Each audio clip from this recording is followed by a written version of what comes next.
Good morning. Welcome to Christian Companions. This is our 55-year-old and better, 55-year and older, depending on how you look at it, really. Sunday morning class, normally Sunday morning class, online for now class. If you're joining us for the first time or you stumbled upon this, we are going through a book.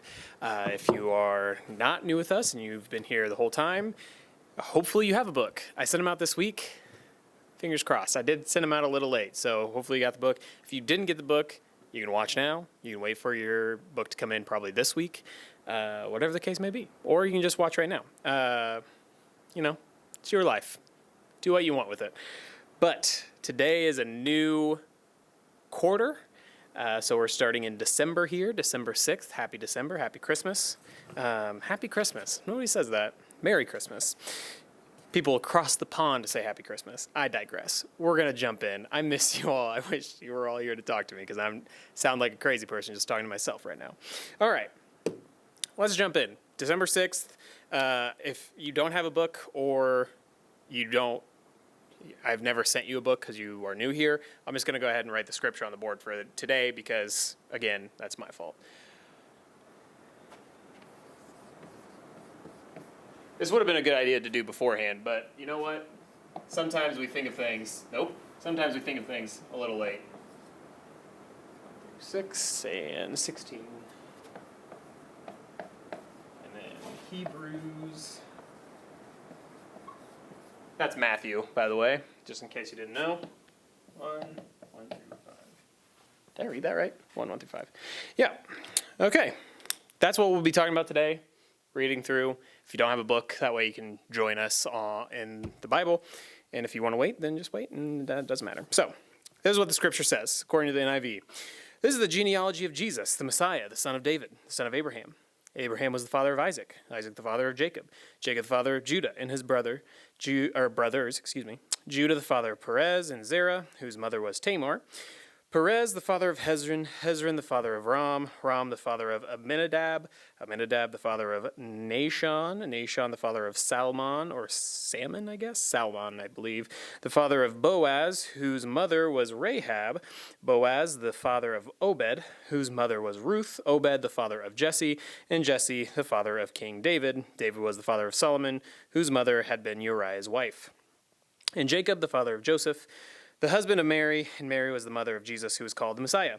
Thus, there were 14 generations in all from Abraham to David, 14 from David to the exile to Babylon, and 14 from the exile to the Messiah. Tidy. Hebrews 1 through 5. In the past, God spoke to our ancestors through the prophets at many times and in various ways. But in these last days, he has spoken to us by his Son, whom he appointed heir of all things, and through whom also he made the universe. The Son is the radiance of God's glory and the exact representation of his being, sustaining all things by his powerful word. After he had provided purification for sins, he sat down at the right hand of the Majesty in heaven. So he became as much superior to the angels as the name he has inherited is superior to theirs. For to which of the angels did God ever say, "You are my son, today I have become your father," or again, "I will be his father, and he will be my son"?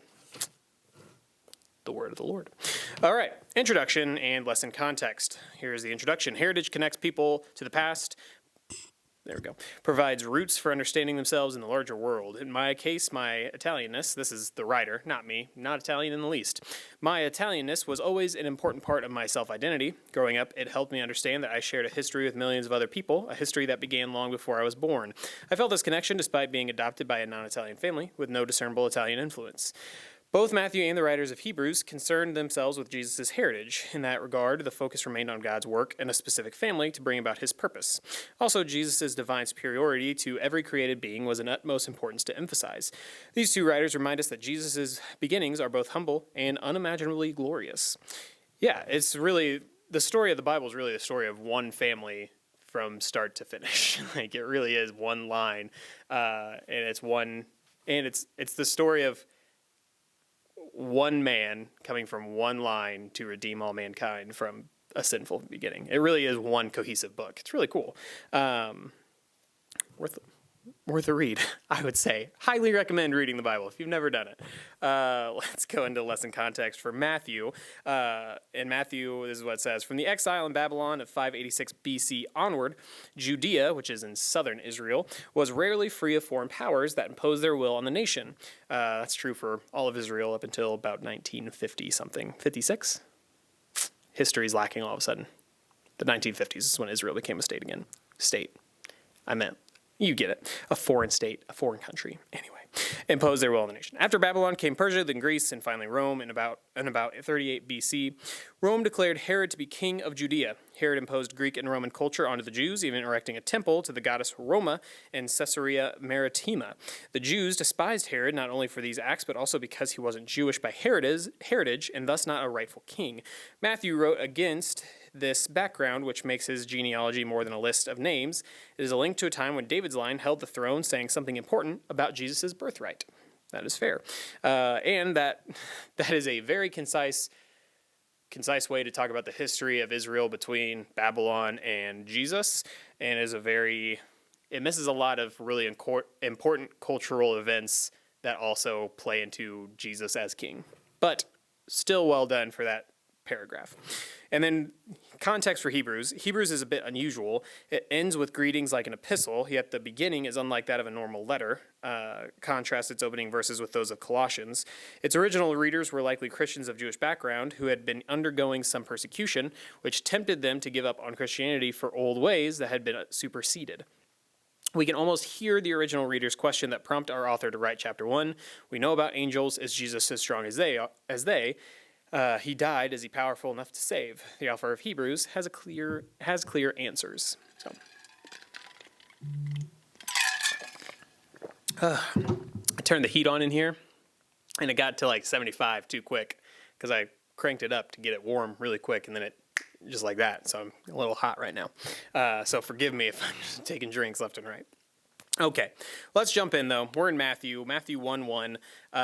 This is the genealogy of Jesus, the Messiah, the son of David, the son of Abraham. So, the commentary, the names Jesus, David, and Abraham all represent turning points in Israel's history. Only by looking at the covenants associated with David and Abraham can a person properly understand Jesus' importance as the fulfillment of those promises. Connecting Jesus to David foreshadows the rest of Matthew's gospel, where we learn that Jesus fulfilled the promises to David. Examples, Matthew, see commentary. Anyway, yeah, these are, I'm trying to think of all the Old Testament covenants. There's Noah, there's Abraham, I guess there's Moses, because the Mosaic Law is a covenant in itself, and then David. I think there's only 4 Old Testament covenants. I don't think I'm missing anybody. Yeah, and so he lists basically like the main 2 for getting a Messiah here. Like Mosaic Law is important, and the Noahic covenant of I will not flood the earth again is important, but the Davidic covenant is your throne will never depart from your family, which Jesus fulfills. And then the Abrahamic covenant was your people will redeem the world. Like a child of yours will bring peace to the world. And so to mention the son of David and the son of Abraham is important. Matthew is a Jewish man writing to a Jewish audience, and so he understands the importance of, like, that's why Matthew focuses so much on Old Testament scripture, focuses so much on his genealogy looks so much different than Luke's. It's because he is a Jewish man writing to a Jewish audience, so it's very Jewish and Hebrew focused. So important that he lists David and Abraham. 2a, we're going to break down A, B, and C of verse 2. Verse 2a, Abraham was the father of Isaac. No surprise there. Abraham received the covenant that ultimately established the people of Israel. The story of Abraham is one of faithfulness from both the patriarch and God. Despite Isaac's being the only son of promise, Abraham was faithful in preparing to sacrifice him on Mount Moriah. God showed his faithfulness to Abraham again by sending a ram to replace Isaac on the altar and then renewing the covenant. This is the attempted sacrifice of Isaac, only for God to save Isaac, is in of itself a type pointing to Jesus. The sacrifice of a son, the sacrifice of a son for the forgiveness of sins. But in one case, God can prevent that. In the other case, God willed that. Isaac, the father of Jacob, 2b. After Abraham's death, the covenant promise passed to Isaac.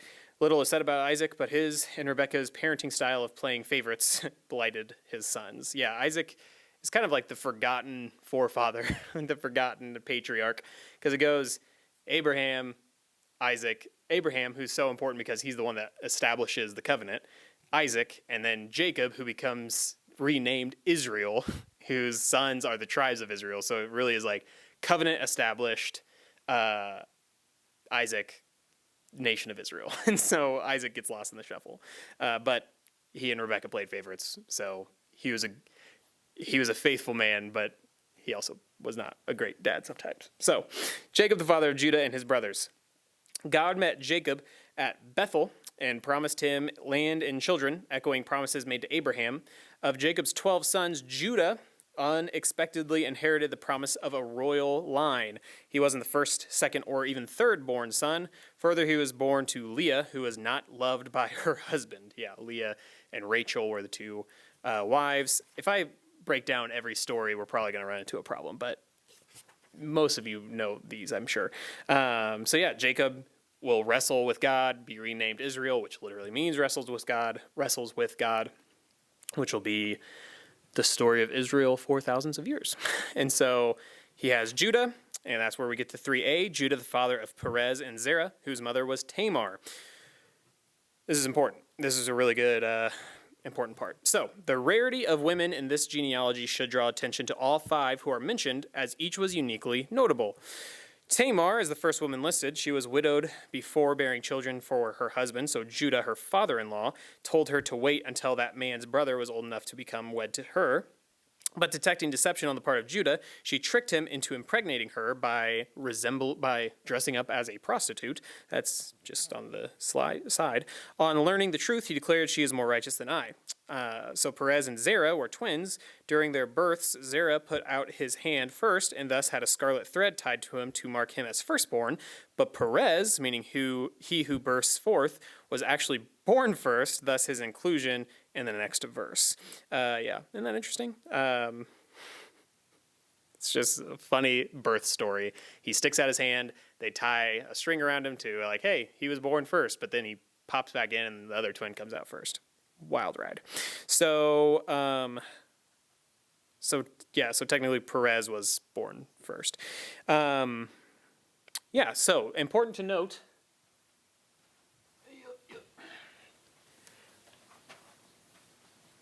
Things that are interesting to note in this genealogy. I'll just hit a couple. Number 1, women. Sorry, ladies, but you don't get mentioned a lot in genealogies. Not any ancient genealogies. This isn't exclusive to Jewish people or to ancient times. It's a predominantly patriarchal society at this point. Some would argue still is, doesn't matter.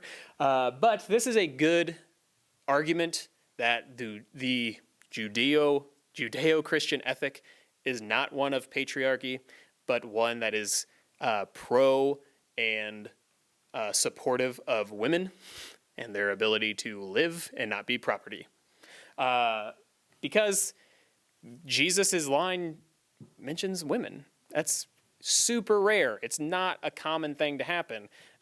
Even for like, if a Jewish person was reading this genealogy and they saw Judah was the father of Perez, who was the father of Hezron, and they skipped over Tamar, Jewish people that were reading this would know exactly that. They would know that story. Like that was the part. Jewish people didn't just have the Torah in their back pocket like we do in our phones. They had to just know these things. This was knowledge. This was stories that your parents would tell you. This is things that you would hear during festivals, during holidays, during Saturdays at the synagogue or at the temple. You would hear these stories, and so people knew Judah had twins through his daughter-in-law. They would know this story, and so he didn't have to mention Tamar. The fact that he does shows something, and it's important because Jesus came from a woman and God, not a woman and man. And we get into that. This is the line of Mary, not the line of Joseph, which is what Luke does. is very important. So women being mentioned is very rare and very important socially. What's the good word for it? Not socially, but culturally. It's culturally significant that women are mentioned. Let's keep going. 3b, Perez, the father of Hezron. Little is known of Perez outside of his birth story, other than the fact that his house maintained a good reputation. That's from Ruth. Hezron was born in Canaan and journeyed to Egypt with Jacob and the rest of the family. This is from Genesis 46. His name establishes a link between the beginnings of the 12 tribes in Genesis and their fertility and subsequent struggle described in Exodus. I think they accidentally put 2 N's there. Sorry. And subsequent struggle described in Exodus. There it is. And then 3D, Hezron, the father of Ram.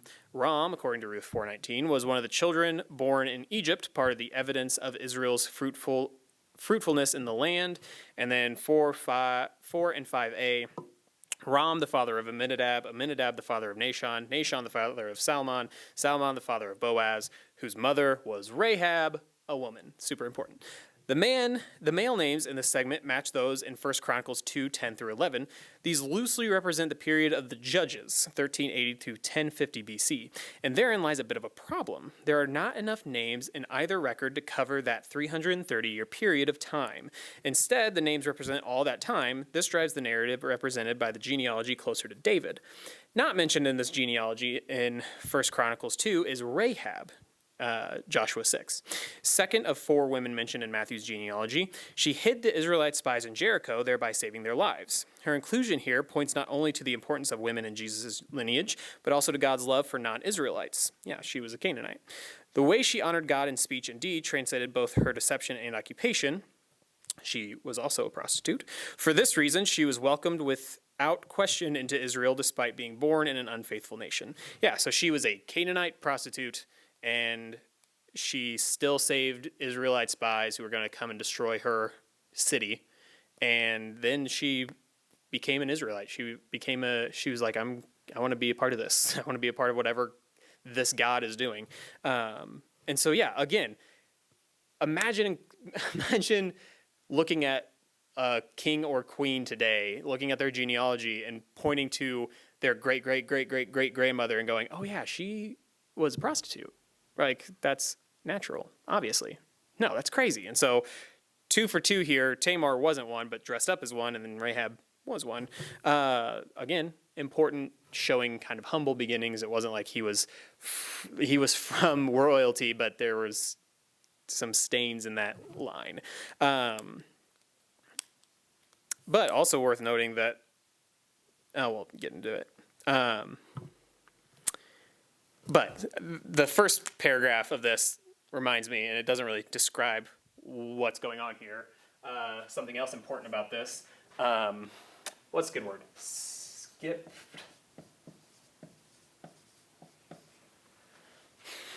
What's a good word to describe this? Skipped names, I guess. I'll just put skipped generations would probably be better.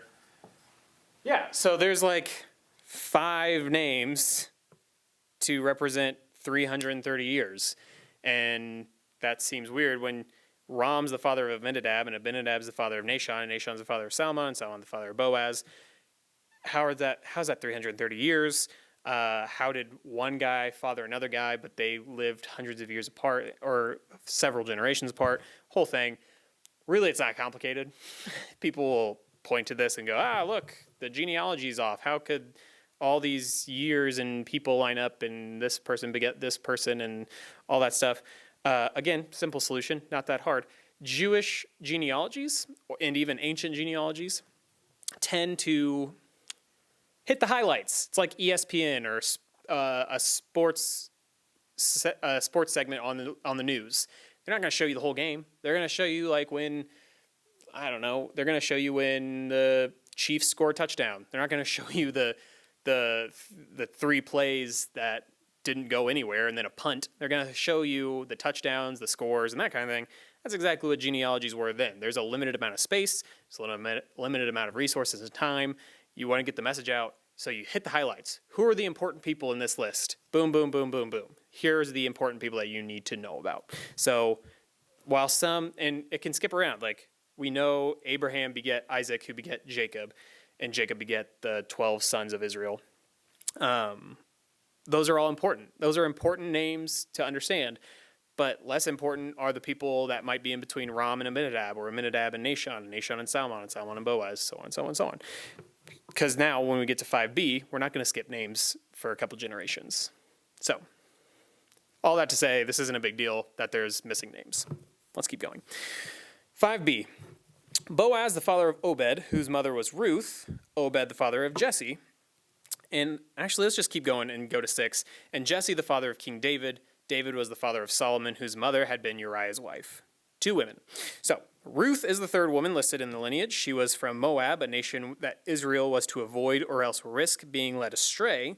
Ruth represents an exception based on faithfulness. She took her mother-in-law Naomi's God and family as her own. Ruth met and later married Boaz. Their son Obed became the father of Jesse, grandfather of David. And then the verse 6, this verse marks a transition from the period of the judges to the time of the United Monarchy. King David comes with many stories of faithfulness to God. However, the storyline Matthew reminds his readers about was ultimately one of God's faithfulness in the midst of human sin. God kept his promise even after David's sin against Uriah and Bathsheba. She is the fourth woman listed, but referred to only as Uriah's wife. The full account and its consequences was recorded in 2 Samuel 11 through 12. Bathsheba's second son was Solomon. As a result of intrigue and violence in the royal family, this son inherited the throne. He was a wise man who nevertheless stumbled into faithlessness. A wise man who stumbled into faithlessness is a cute way of putting that. He ended up being pretty sinful. He might have been wise, but he had problems. Yeah, so this is important. So Boaz and Rahab, Salmon, the father of Boaz, whose mother was Rahab. Rahab and Salmon. I wish I could draw this on the board well. That's not going to work. But yeah, so Rahab, Ruth, and then Bathsheba. It goes foreign prostitute, immigrant, and then adulteress, and murderer and king/murderer. So again, this is highlighting Jesus is from a Jewish line from King David. But look at all the problems, look at all the people, look at all the stories that come through this, but again, like it said in the introduction, there's all this sin and muck, and it's like, yeah, this isn't a clean line of sinlessness and royalty. While it is a line of royalty, but it's also a line of faithfulness despite sin, of faithfulness despite flaws, of faithfulness despite not being genetically God's people, and all that stuff. So it really is a deep understanding of the cultural relevance of who Jesus was as a man. So verse 16 of Matthew 1, and Jacob, the father of Joseph, the husband of Mary, and Mary was the mother of Jesus, who was called the Messiah. So the final 3 names in the genealogy seem like history repeating itself, as they remind us of others who bore the names before. Genesis 37, 45, 47. Jesus is the Greek form of the Hebrew name Joshua.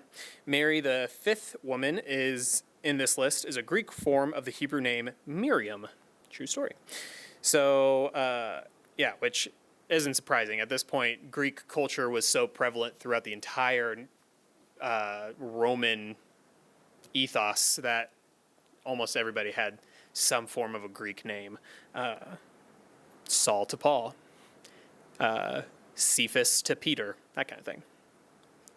So, verse 17, thus there were 14 generations in all from Abraham to David, 14 from David to the exile to Babylon, and 14 from the exile to the Messiah. So this verse highlights a pattern that Matthew wants the genealogy to portray, as the names are broken into 3 sections of 14 names each. This may be a simple memory device, since the 3 consonants of the name David occupy the 4th, 6th, and 4th place in the Hebrew alphabet, respectively, added up to 14. If so, there's no mystical numerology involved, just a simple and useful memory device. This possibility gains strength when we realize that Matthew chose not to include certain names in Matthew 1, 8, and 11 that are included in 1 Chronicles 3, 10 through 16. The result of that, each of Matthew's 3 sections adds up to 14. The phrase 14 from the exile of the Messiah summarizes the story of God's leading his people home again that began with their return from exile in about 538 BC, which I still don't understand why they included that, just that part. Like, we know. But yeah, there's some people that think, because what is that, 28, 32, 42? Yeah, it's 42, right? 14 and 14 is 28. 28 and 14 and 42. Yeah. Some people tried really hard to figure out what 42 means. But I've heard this more often than not. Like, you can remember, or if basically as a Jewish person of Christian faith, you can remember Jesus is from David by remembering David 4:6-4. It's a whole thing. Really, I don't think there's anything mystical or magical about 14, 14, 14. I think it was probably just like a little handy, hey, by the way. Interestingly enough, though, if you've ever read The Hitchhiker's Guide to the Galaxy, it's a book. I can't remember the author. I want to say Stephen Adams, but that's also a basketball player. So that might not be true. But there's a book called Hitchhiker's Guide to the Galaxy, and this race of like a distant planet, like aliens, way out into the universe, they developed this huge computer in order to find the answer to the universe. They want to know what's the answer to the universe. Why the biggest question? Why are we here? What's going on? Why the universe? What's going on? All this stuff. And the computer generates, and it takes years and years and years for the computer to decide what the answer to this question is. And when it finally comes up, and the answer is 42. And do with that what you want. There's a whole lot of people that have interpreted that in many different ways. So if somebody ever says, I have a question for you, just go 42, because that was a funny thing to do when I read the book. Anyway, that was less interesting probably. But always just something I think about whenever I hear that number 42.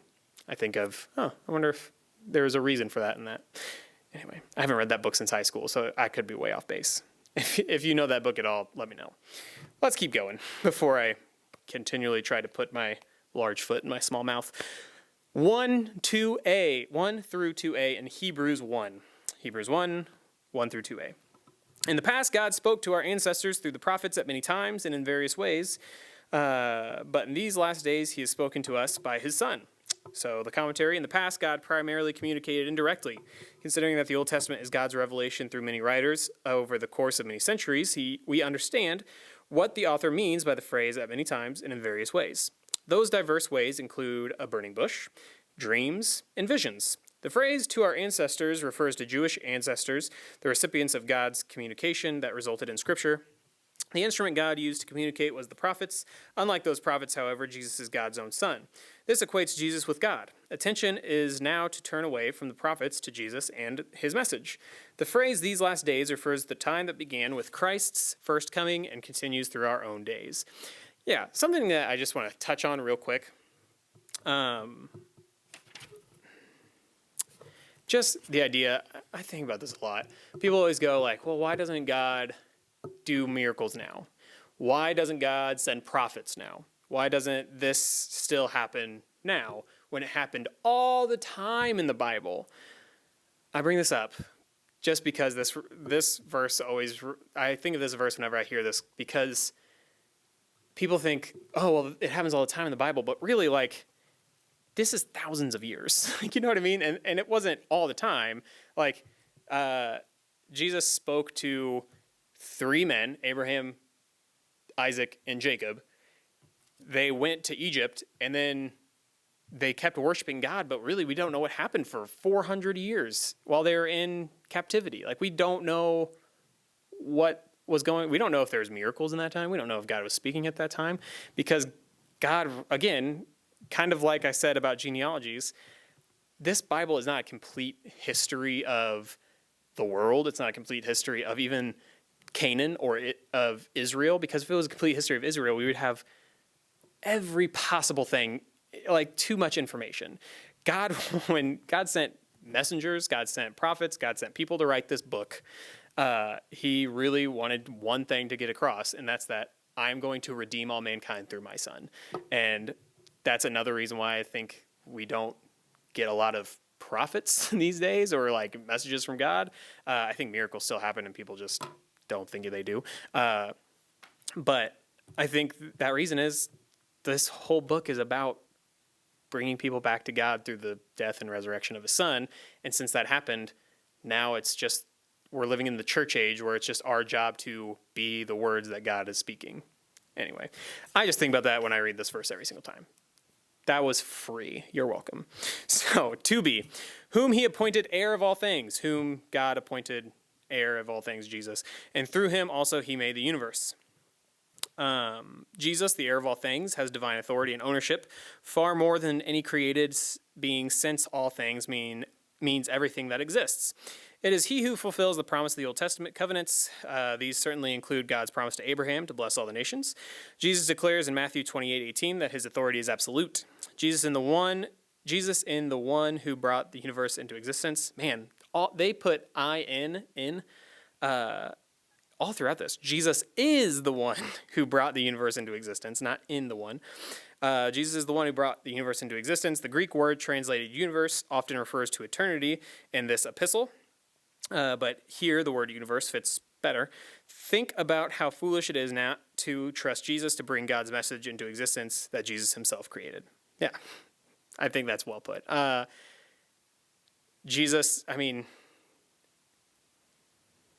and it's also worth noting, like, he made the universe, he made the beginning, and he's heir of all things, meaning, like, what is an heir? A future, somebody that's taking over, or somebody that will receive something in the future, right? So it's basically saying who, in the past, God spoke to us through our ancestors, but now it's through Jesus, who is to come and was. So, like, we know he lived. Basically, they're saying there is a present where Jesus was, but now it's to come and was. Heir, future, who made the universe past. 3a, the Son is the radiance of God's glory and the exact representation of his being. This is really important. The Father has glory of his own, of course. At the same time, the Son also has actual light, radiance, or brightness. Thus, the Son is not reflected light as we see coming from the moon, but has light himself as we see from the sun. Moreover, the Son bears, Son, S-U-N. Moreover, the Son, S-O-N, bears the image of God in ways we do not. Being refers to God's real essence. These two terms make clear that the Son, though distinct as a person from the Father, is of the same divine nature as the Father. Whatever the stuff is that makes the Father to be God also makes the Son to be God. The relationship between the Father and the Son is best summarized by Jesus. Anyone who has seen me has seen the Father. And I'm probably going to say something here at the end, but I'm just going to keep going until then. So 3b, sustaining all things by his powerful word. The Son sustains all things. Deuteronomy 33:27 speaks of God's everlasting arms being Israel's refuge. Isaiah 46:4 says God will carry his people and deliver them. The Son uses his powerful word to do this. This recalls the power of God's word revealed at the beginning in Genesis 1. The Son's role as sustainer is that which only the divine one can fill. Yeah, I think, again, going back to be heir, future, made the universe past, and currently the Son is God's glory, Jesus is God's exact representation, and he currently is sustaining all things. So there's your present, right? He sustains all things in his powerful word, but he's also the heir, and he's also the creator. So Jesus is future, past, and present. So 3c, after he had provided purification for sins, he sat down at the right hand of the majesty in heaven. So the Son, Jesus, brought about the purging or cleansing from sins when he died on the cross. Jesus' ability to purge sins reinforces his deity, as only God can forgive sins. To be seated at the right hand is a position of honor, given for the Son's completed work on earth. This is a repeated theme in this epistle. Straightforward, yeah. Jesus came, he died, he rose again. He forgave us of all of our sins because of this, and now, because of his work here, is seated at the right hand of the throne. Verse 4, So he became as much superior to the angels as the name he has inherited is superior to theirs. Commentary. Jews of the 1st century AD had pervasive fascination with angels. We see evidence of this in some of the non-biblical writings that came into being in the time between the Old and New Testament. This is the intertestamental writings. Look up books in the Apocrypha, if you don't know what that is. These are intertestamental writings. The Catholics, I believe, consider them canon, if I recall. They're interesting, have a lot of angels and demons and all that kind of stuff. In all the ways already mentioned so far, the Son is superior to the angels as his name is to theirs. What names? Son versus angel. Whereas an angel is a created messenger, the Son is the divine, uncreated creator. The difference is infinite.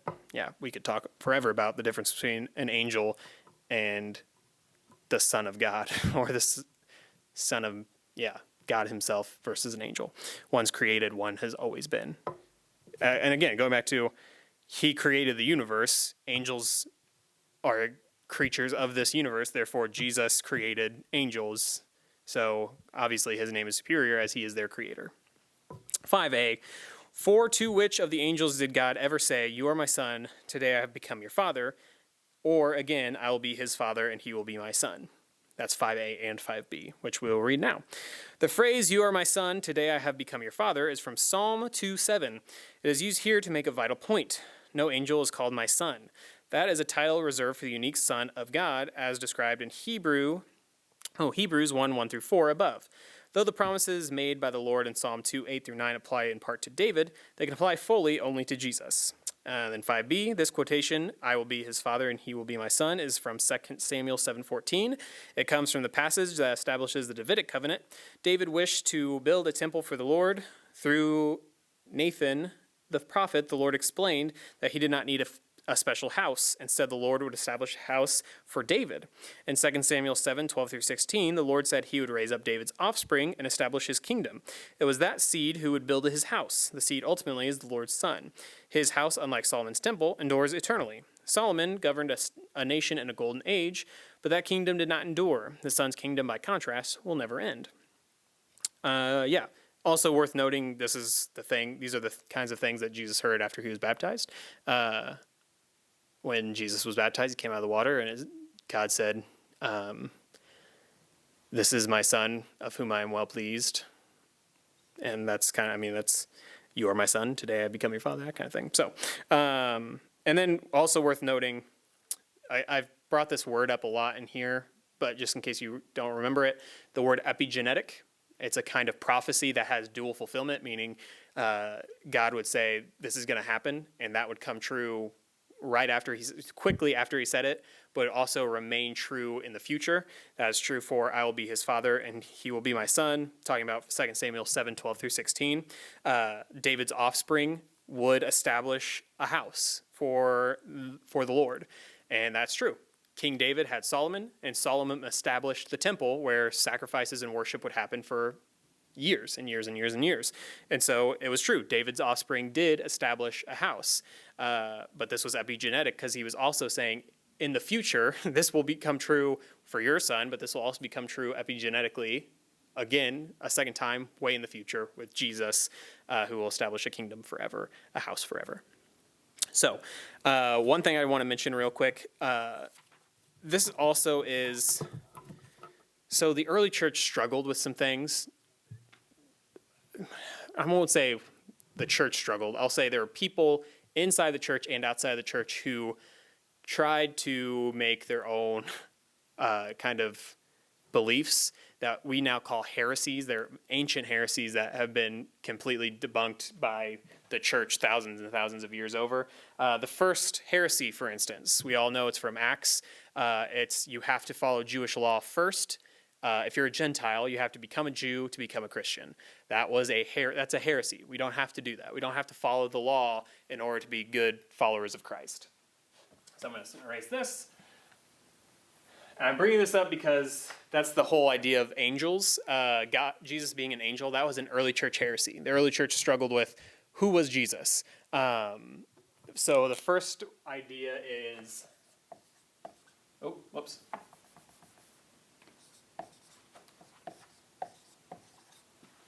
Did I spell that right? Yeah, I spelled that right. Docetism. or Docetism. I don't know how you want to pronounce that. Basically, it's the idea that Jesus was never, I'm trying to remember the exact wording before I put my foot in my mouth. So basically, Jesus wasn't man. Jesus never came in human form. He was only an illusion or a spirit. So he never really came. Some forms of Docetism actually say he wasn't even a historical figure.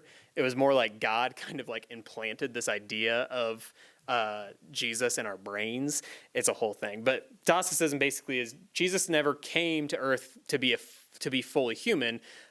He was just something else. And I think an early form of that is Jesus was an angel. He wasn't really a man. He came as a spirit or as something else to represent God on earth. So that was one of the early church problems was Jesus. Ooh. Jesus. That's bad. Here we go.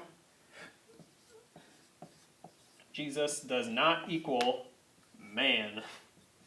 Jesus was not a man. And then there was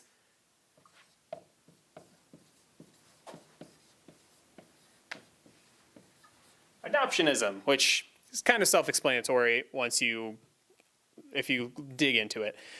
Basically, it's the idea that either Jesus was just a man or he was an angel that was on earth, was really pious, was very saintly, and did all that he did, but it wasn't until he either was baptized or died that God said, "You are now my son. Like, I'm going to adopt you as my son in order to redeem mankind." So literally it's Jesus was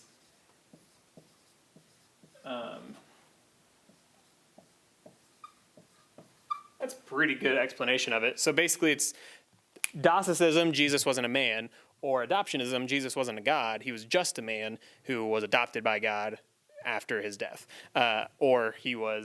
Jesus was both of these find their roots in Jesus was an angel. And I think what's really important is that idea that they said before or in the commentary, there was this really deep fascination with angels because of the Old Testament. All the times that angels come, they're messengers and it's important. The intertestamental times, there was a big focus on angels and just kind of that ethereal plane.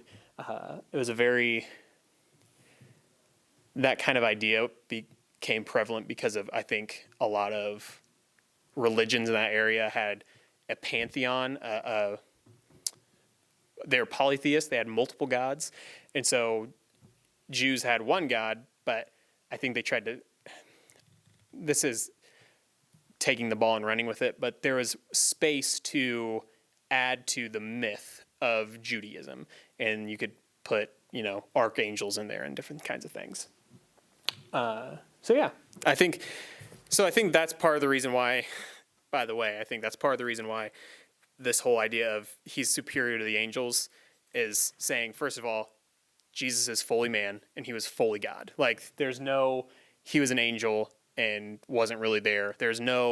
He was just a man or just an angel and God adopted him as a son. He was fully man, he was fully God. And that's what Hebrews is getting at.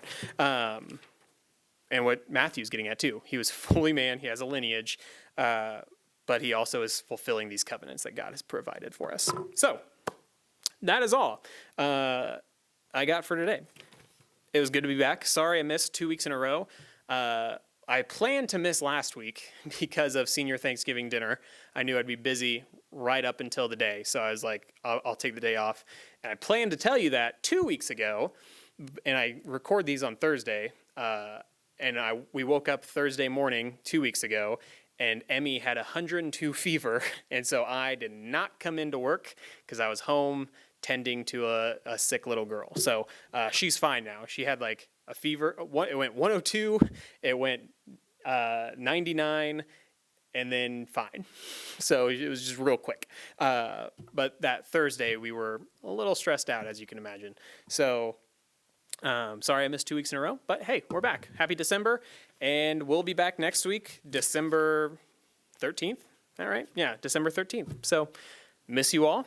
Hopefully you have your books by now, but if you don't, they'll be there next week. And if you don't get your books by next Sunday, a week from today, that you're seeing this, or sometime, let me know, because I have them. So I have more books, at least. So anyway, that's all I have. Thank you so much. I'll see you next time.